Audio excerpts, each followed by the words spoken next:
The contrast was incredible. Stick a bald-headed wrestler in basic black trunks, short black boots, and leave him with not much more distinguishing characteristics than an upper arm tattoo, MMA gloves, and rather broad shoulders. He barely even uttered a syllable outside of his menacing "Who's Next" catchphrase. Bill Goldberg looked like a more muscular Nikita Koloff cosplaying as Stone Cold Steve Austin with not much more in the way of flashy frills. But Goldberg needed no frills, as he managed to electrify audiences in spite of a rather what you see is what you get presentation. The intimidating entrance, the maniacal snarls, the frightening power, the terminal velocity, all of these qualities enhanced an impressively built mortal man, turning him into a superhero that walked among us. Goldberg was a silent soldier whose piercing eyes and unflinching killer instinct were mostly used against the forces of evil, and we all loved him for it. The greatest counting game in the late 90s was just how many poor bastards has Goldberg now broken. We here at Cultaholic count ourselves lucky that we never rode the jackhammer straight to hell, but we admit to reveling in the misfortunes of those who were speared into oblivion. I'm Sam from Cultaholic.com, and here are 10 things you didn't know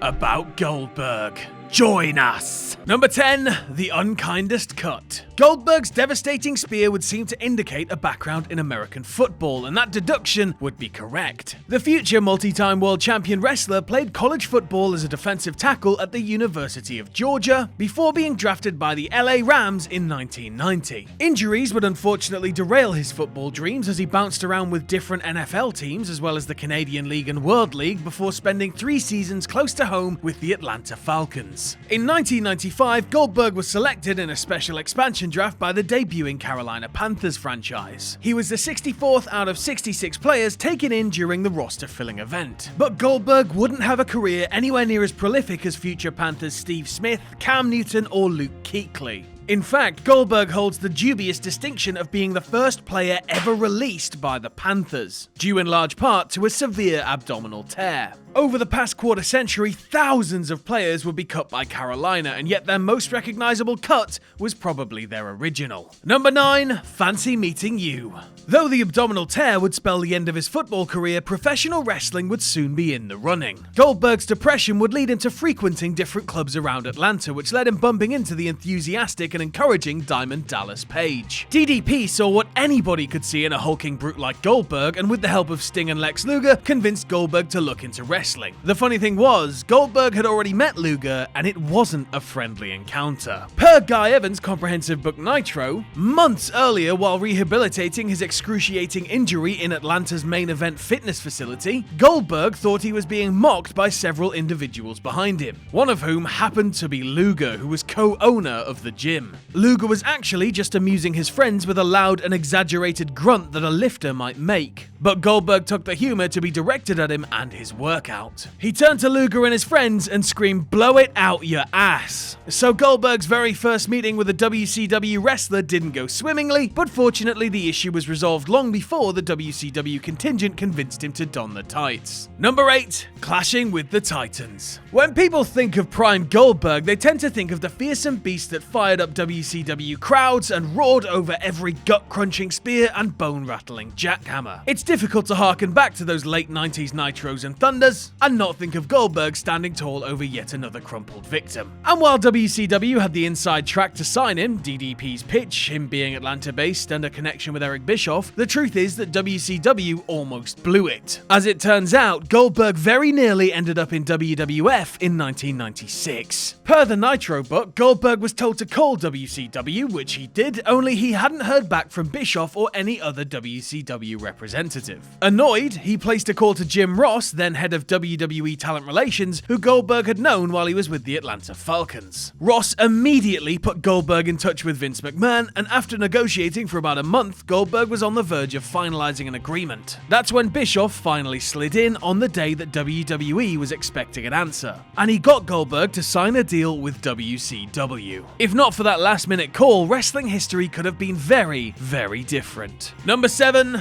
Keeping the faith. Bill Goldberg wasn't the first Jewish professional wrestler, nor would he be the last, but he's perhaps the wrestler most synonymous with Judaism. When your professional handle is solely the Goldberg surname and you achieve the level of fame and success in your respective field, you become pro wrestling's answer to Hall of Fame and 4-time World Series winning pitcher Sandy Koufax. And faith isn't all that Goldberg had in common with Koufax. Koufax gained a bit of notoriety for refusing to play in Game 1 of the 1965 World Series due to it coinciding with Yom Kippur, and Goldberg adhered to the same mindset, refusing to wrestle on Yom Kippur, Rosh Hashanah, or any other Jewish holidays. In a 1999 interview for the Washington Post, Goldberg spoke about the importance of being a strong role model for Jewish children, not only by showing that they too could be superheroes of some sort, but by showing respect to the faith that he's followed throughout his life. Number 6. Early Smudge. Goldberg's streak would begin on September 22, 1997, defeating Hugh Morris in what appeared to be a squash match for Morris's benefit. Goldberg had no entrance, no fanfare, and on the surface looked like a muscled-up knockaround guy for Morris to crush beneath the no laughing matter moonsault. Then, Goldberg sprung into action, polishing off the Laughing Man in under 3 minutes. While the match is cited as Goldberg's first, the initial link in the chain that was his 15-month undefeated streak, he did wrestle 6 non-televised matches prior to his TV debut, only 5 of which resulted in victories. So yes, Goldberg did lose one match in WCW prior to the start of the streak, and it came at a Saturday night taping in Atlanta in July 1997. But just who was the man that took Goldberg down? Was it Sting, the Giant, Ric Flair? Try Chad Fortune. Yes, former Techno Team 2000 member Chad Fortune was kicking around the WCW undercard at the time, and he got one over on a pre-release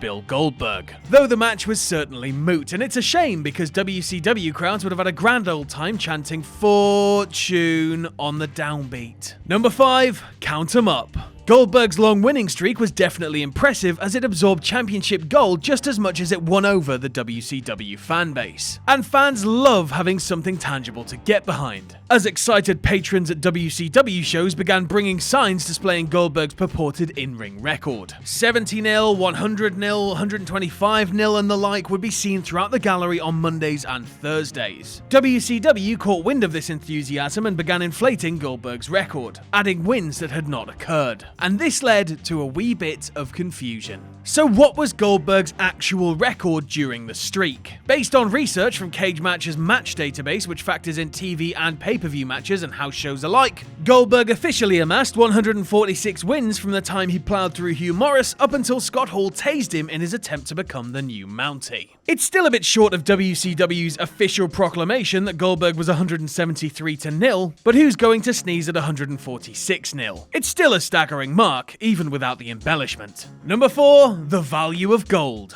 For a wrestler who only spent a few years as an active participant in the business, Goldberg certainly made a killer living. A payroll database compiled by Wrestling Observer statistician Chris Harrington shows that Goldberg made a whopping $5.2 million in 1999, with more than $500,000 of that simply for the licensing of his image for various advertising and merchandise properties. That wouldn't be the only impressive part of 1999 for Goldberg when it came to finances either. July 1st, 1999 was the first day of a 4-year contract for Goldberg that would have paid him a minimum of $11 million.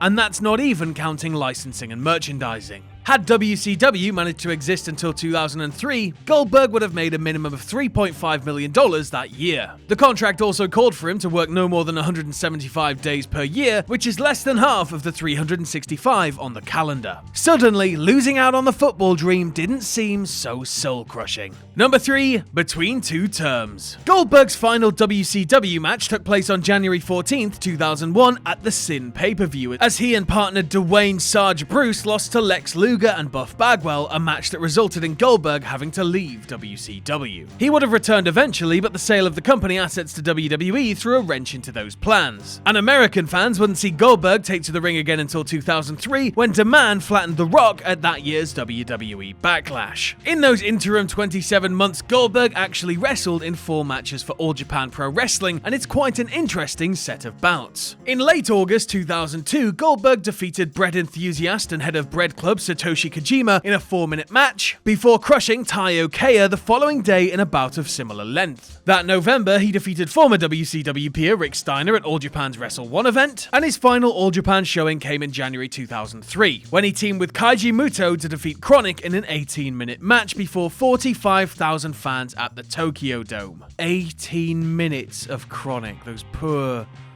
Japanese fans. Number 2, use your words. Perhaps the most infamous match of Goldberg's career was the finale of his first WWE run, when he and fellow outgoing brute Brock Lesnar sort of meandered around the ring at WrestleMania 20, while 20,000 fans inside Madison Square Garden begged referee Steve Austin to destroy them both. Goldberg's second WWE life, more than a decade later, would also center around Lesnar, and did give us the greatest 5-minute match of all time at WrestleMania 33. The Goldberg-Lesnar connection would also migrate into the world of mixed martial arts, though without the two hard-hitters fighting one another. Goldberg had undertaken commentating duties for several different fighting outfits, including the Pride Fighting Championships, as well as the short-lived Elite XC. Goldberg also provided commentary for an event called Dynamite USA in 2007, an Elite XC/K1 joint promotion, which happened to be the event in which Lesnar made his MMA debut, pounding Min Soo Kim into submission. So not only did Goldberg get to call Lesnar's first MMA fight, but he did so next to a future WWE employee, Mauro Ranallo.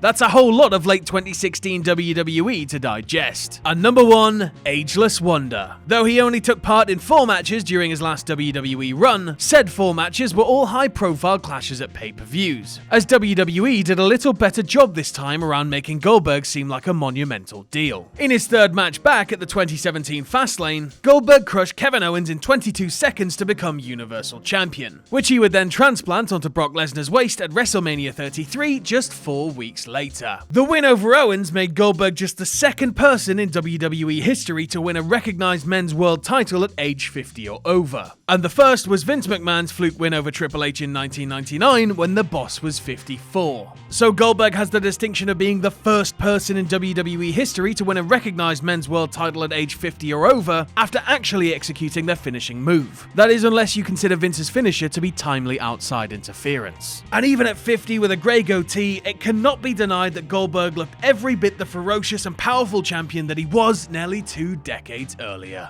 Thanks for watching. Let us know what you think in the comments below. You can follow Cultaholic on Twitter at Cultaholic. You can check us out on Facebook at facebook.com/Cultaholic. If you like what we do here at Cultaholic, you can check us out on Patreon at patreon.com/Cultaholic. And no matter what you do, don't ever forget to hit subscribe and join us.